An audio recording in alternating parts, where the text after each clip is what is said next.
বহতা নদী, দুপাশে শ্যামল গাছগাছালির মধ্যে বসে আছে এক কিশোর। ভারী মিষ্টি চেহারা, বড় বড় কালো দুটি চোখে বুদ্ধির ঝলক। একপাল গরু চারদিকে ঘাস খাচ্ছে। কিশোরের নাম মৌজি।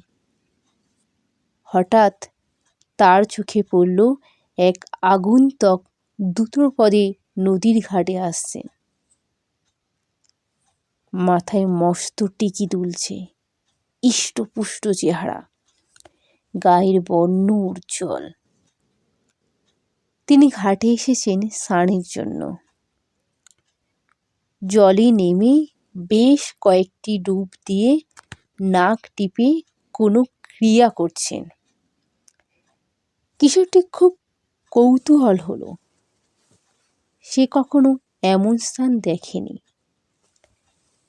বেশ কিছুক্ষণ পরে স্নান সেরে সেই পণ্ডিতটি গাছতলায় বসে নিজের থলি থেকে কিছু খাবার বের করলেন ও এক মনে খেতে লাগলেন। কিশোরটিকে যেন দেখতেই পেলেন না। লেখাপড়া কিছুই শেখেনি ওই মৌজি। ভারী সরল। সে ওর খাওয়া দেখল আর চোখে। পরে খাওয়া শেষ করে যখন পণ্ডিত জল খাচ্ছেন, সে ধীরে ধীরে এগিয়ে এলো। তখন সূর্য পশ্চিম দিগন্তে ঢলে পড়েছে। সন্ধ্যা ঘনিয়ে আসছে। মৌজি সাহস করে এসে দাঁড়ালো পণ্ডিতের সামনে। গম্ভীর গলায় পণ্ডিত বললেন, কে তুমি? কি চাই? একটু ঘাবড়ে গেল কিশোরটি। বলল, আমার একটা প্রশ্ন আছে। বলো, কি প্রশ্ন তোমার? আমার সময় নেই বেশি। কিশোর বলে, স্নানের সময় অনেকক্ষণ ধরে নাক টিপে আপনি কি করছিলেন? পণ্ডিত হেসে বললেন, নাক টিপে আমি ঈশ্বরের দর্শন পাই। কিশোর স্তব্ধ হয়ে গেল। নাক টিপলেই ঈশ্বরের দর্শন পাওয়া যায়? এমন সহজ কথাটি তো কেউ তাকে কোনোদিন বলেনি। পণ্ডিত নিজের ঝোলা আর ছাতা নিয়ে রওনা দেন। ছেলেটি আর কিছু বলে না। কতদিন ওই নদীর দিকে চেয়ে সে কত কথা ভেবেছে। এ নদী কোথা থেকে এলো? কেন আপনি ছল ছল শব্দ করে দিনরাত বয়ে যাচ্ছে? যেন কত কথা বলে। গাছটাও মনে হয় মাথা নেড়ে উত্তর দেয়। আকাশের বুকে মেঘ নামলে নদীর জলে ছায়া পড়ে, কালো হয় সাদা জল। আবার সূর্যের লাল রঙে কেমন করে রাঙা হয়ে ওঠে নদীর জল। কিন্তু সেই জলে দাঁড়িয়ে নাক টিপলে বুঝি ঈশ্বর দর্শন হয়? ঈশ্বর কেমন, কি করে চিনব তাকে দেখলে? বালকের তো তর সয় না। তাড়াতাড়ি গামছাখানা পরে নেমে পড়ে জলে। দু চারটে ডুব দিয়ে নাক টিপে থাকে অনেকক্ষণ। দম বন্ধ হয়ে আসে। কই, অন্ধকারই তো দেখছি, ভগবান তো দেখতে পাচ্ছে না। দিনের শেষে গরুর দল নিয়ে বাড়ি ফিরে যায় মৌজি। না, তার কেউ নেই। বাবা মা কোন কালে চলে গেছেন। সে তখন খুব ছোট। বড় হয়েছে এক প্রতিবেশীর বাড়িতে। গরুর দেখাশোনা তারাই শিখিয়েছে। দুটো খেতে দেয়, সারাদিন গরু চড়িয়ে সন্ধেবেলায় ঘরে ফেরে। মৌজির মনে আজ খুব আনন্দ, একটা নতুন খেলা পেয়েছে। নদীর জলে নেমে সে নাক টিপে দাঁড়িয়ে থাকে। ক্রমে ক্রমে ঘণ্টাখানেকও পারছে। এভাবেই দিন কেটে যায়। রোজই মৌজি ভগবানকে মনে মনে প্রার্থনা জানায়, নাক টেপা কি ঠিক হচ্ছে না? আমায় দর্শন দিচ্ছ না কেন? একদিন নাক টিপে দাঁড়িয়ে আছে জলে। মনটা একাগ্র হয়ে গেছে।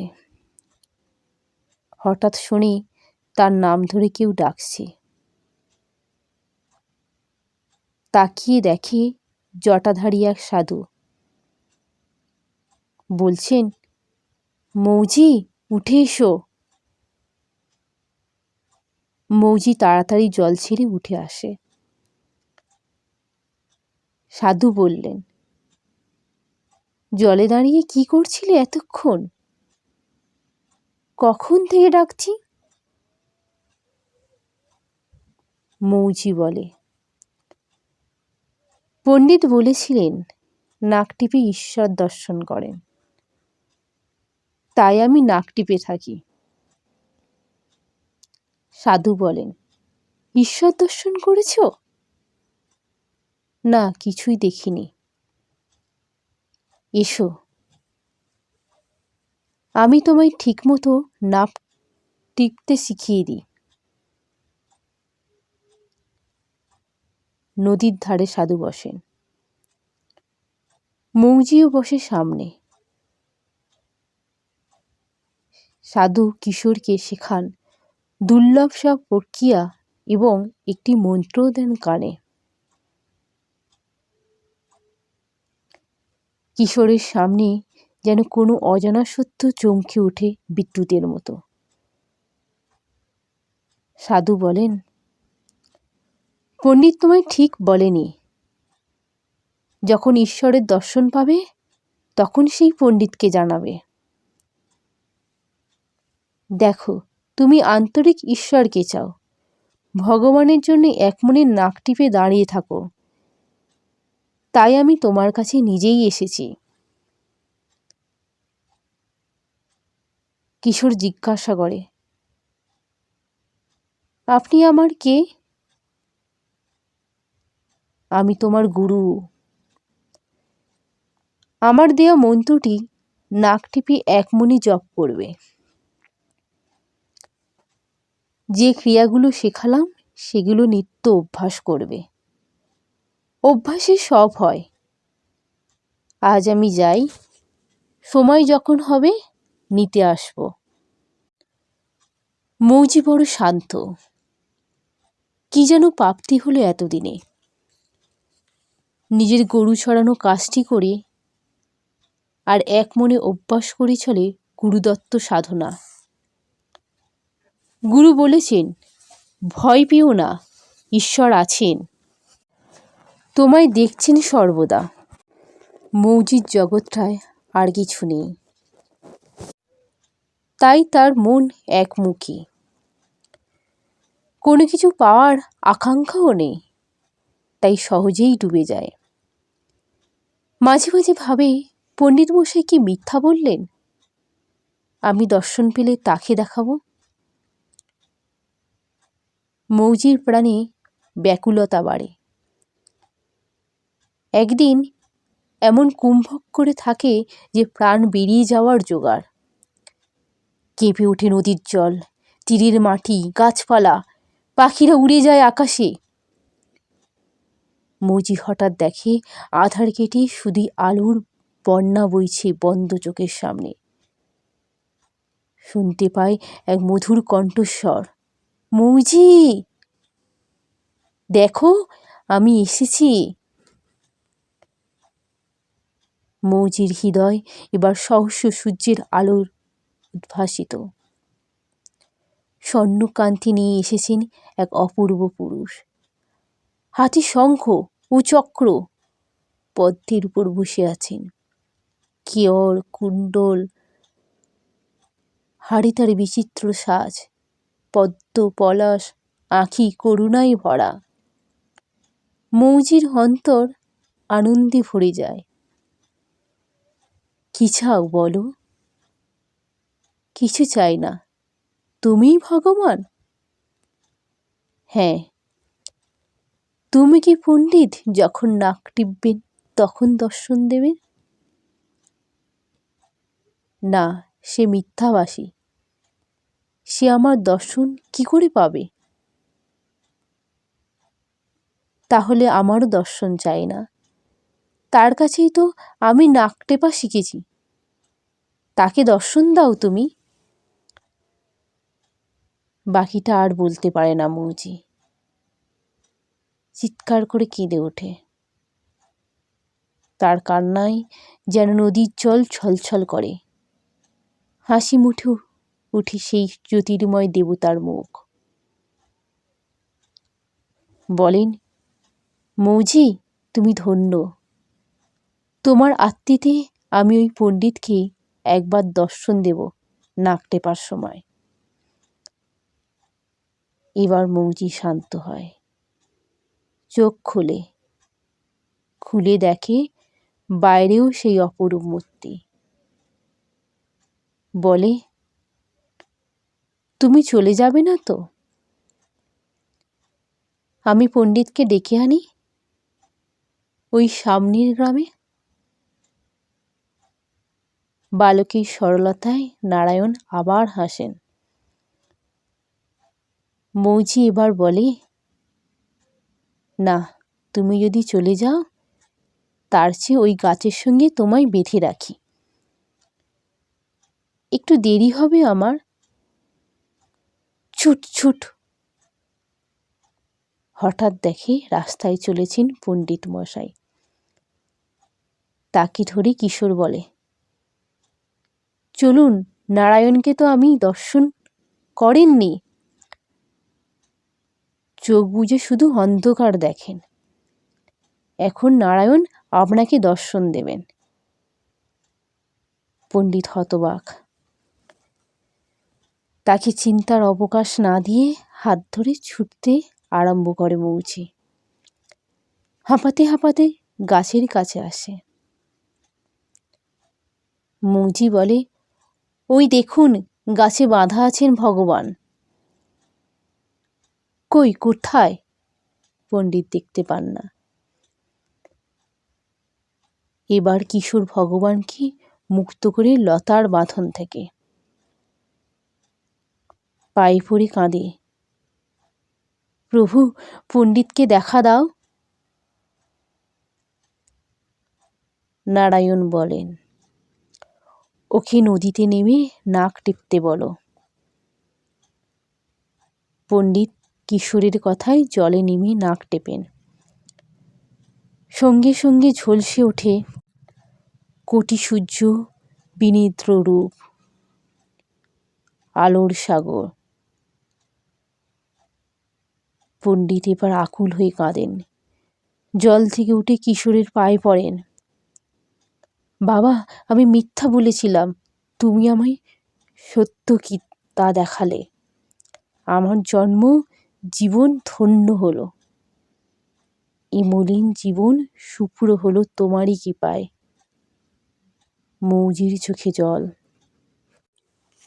সেদিন গুরুগুলিকে বাড়ি ফিরিয়ে আবার নদীর ধারে চলে আসে মৌজি।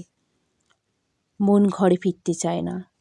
সারা শরীরে মনে আনন্দের ঝঙ্কার। ঘুম নেই। মনে হচ্ছে বসে বসে জপ করে। ধীরে ধীরে চেতনার গভীরে তলিয়ে যায় কিশোরের মন। আনন্দে পরমানন্দে ডুবে যায়। রাত তখন প্রায় শেষ। শুনে কেউ তাকে ডাকছে। মৌজি তাকায়, দেখে সেই জটাধারী সাধু। সাধু ডাকেন, চলো মৌজি, সময় হয়েছে। পথ ডাকছে, এ পথের ইতি নেই। কোথায় যাব গুরুদেব? কেন ভগবানকে ডাকতে? সে কি, ভগবানকে তো দেখলাম, আবার ডাকতে হবে? এবার গুরু ফিরে দাঁড়ালেন। তার মুখমণ্ডল হয়ে উঠল গম্ভীর। বললেন, তবে ফিরে যাও। এক ছিটে বৈরাগ্য নিয়ে জীবন কাটানো যায় না। তোমার মনে হলো একবার দর্শন পেলেই সব শেষ? তারপর তুমি যেমন ছিলে তেমন হবে, আর গড়ি চড়িয়ে অলস জীবন কাটাবে? কিশোর ধন্দে পড়ে যায়। জিজ্ঞেস করে, গুরুদেব, আপনি আমায় কেমন দেখতে চান? আমি এ জীবন সম্বন্ধে কিছুই জানি না। গুরু বলেন, বালক নারদের আন্তরিক প্রার্থনায় ভগবান বিষ্ণু দেখা দিয়ে বলেছিলেন, তোমার অনুরাগ বাড়ানোর জন্যই দর্শন। এই শরীরে এই জন্মে আর আমার দর্শন পাবে না। জন্মান্তরে কঠোর সাধনায় নারদ ভগবানকে লাভ করেন। এর অর্থ কি? তবে ভগবান যে দর্শন দিলেন সেটি কিছুই নয়। এর অর্থ তোমার এই জীবনে অনেক সম্ভাবনা আছে। মৌজি, অনেক পথ তোমার বাকি। অনেক তপস্যা করে নিজেকে সম্পূর্ণ দিতে হবে। মৌজি যেন নতুন পাঠ নিচ্ছে।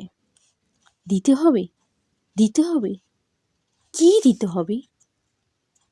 অন্তর্যামী গুরুদেব হেসে বলেন, না থাকলে কি দেবে? তোমার দেহ মন প্রাণ আছে, তার সব শক্তি তোমার সম্বল। মনটা আগে তাকে দেবে, পিছনে পিছনে বাকিরা আপনিই আসবে। পথ চলা শুরু হয়। দিনের শেষ, সূর্য ডোবার সময়।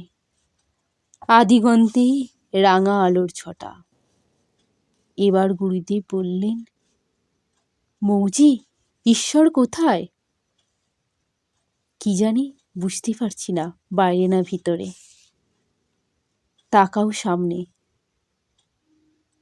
ওই সবুজ ধানের ক্ষেত, ওই দূরে গাছের সারি, ওই আঁকা বাঁকা আলপথ, মাথার উপর সুনীল আকাশ, দিকচক্রবালে পাহাড়ের রেখা।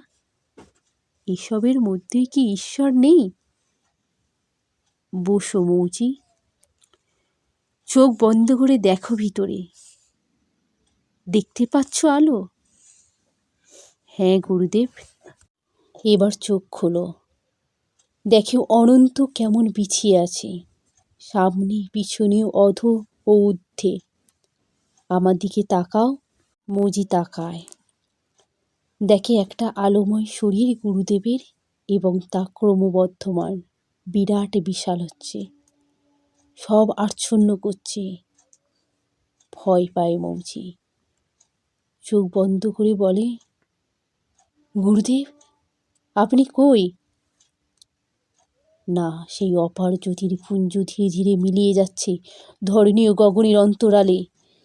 একটা অশরীরী বাণী উঠছে শুধু, ওম ওম ওম। মৌজি এবার গলা মেলায় ওঙ্কারে। সে যেন উদারা মুদারা তারায় উঠে যাচ্ছে নীল হতে। মৌজি একা। হঠাৎ কানে আসে বাউলের একতারার ঝঙ্কার। कहत कबीर सुनो भाई साधो, ये पथ है निराला, इस पथ को जो औरत लगा हुए, सोई गुरु में चला, दो दिन दर्शन मेला। গুরু শিষ্যে দু একদিনের জন্যই দেখা মেলে। ভগবানকে ডাকতে হয় একলা একলা। পথে সঙ্গী নেই। পথের অর্থ বুঝে গেছে কিশোর। পথ অনন্ত, ভাব অনন্ত, চলারও শেষ নেই।